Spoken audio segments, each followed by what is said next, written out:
So after our 10 inches of snow finally melted, along came about 3 inches of rain in less than 24 hours, and my muck, they leak like a sieve. They're 5 years old, probably not too bad for $100.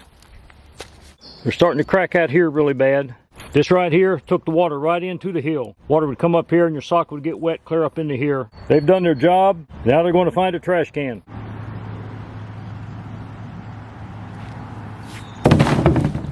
I went to Tractor Supply to try to find a new pair of mucks, and they never had any in my size, so I have never owned a pair of Georgia boots. And this type of boot here kind of jumped out at me. It looks pretty decent. They're called Muddog 2. I have no idea what the 2 means or what it represents. I can't find any information on Muddog 2, but I did see through some Google searching online that there was an original Muddog, but I think there's several different kind of styles. Sometimes they call this a Wellington. They're just a slip-on. Let's take a closer look. Leather uppers. Some kind of materials on the inside that feels pretty good. Not sure what the big holes are for, because you don't need to pull them on, they'll slip on. Got Georgia boot right here, Georgia boot Muddog 2,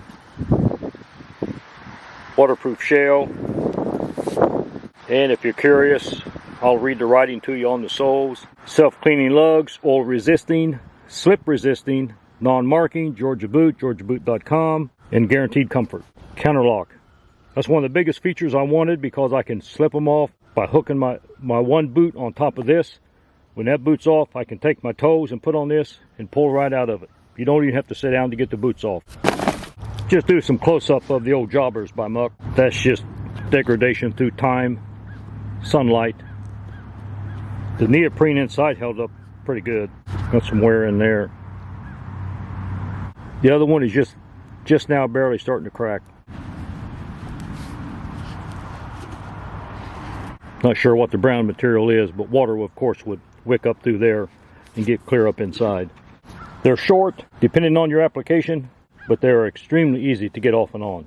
When I put my hand at Tractor Supply, I put my hand down in there to feel around on this boot. It feels pretty good on the inside.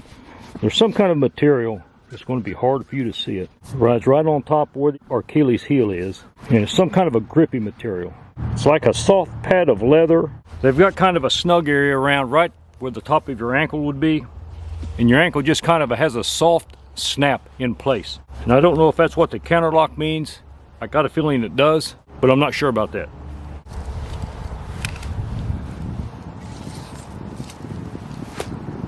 You might have even heard that. I don't know if I mentioned, of course, they're waterproof shell, but we have a rubber shell all around it. Up here is leather, no big deal. I'll treat that every winter with some kind of grease and oil.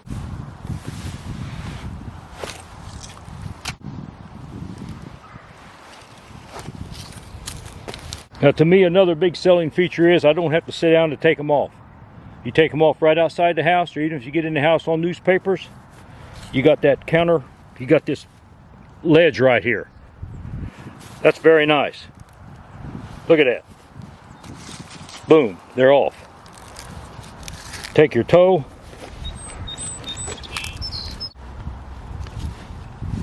Now the other one's off. Register your new boot for a chance to win.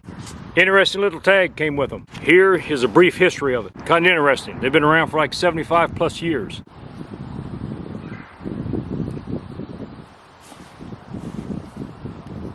These boots were 110 bucks at my local Tractor Supply before tax. After tax, it was 117 something. Made in China, 10 medium. There's the official tag.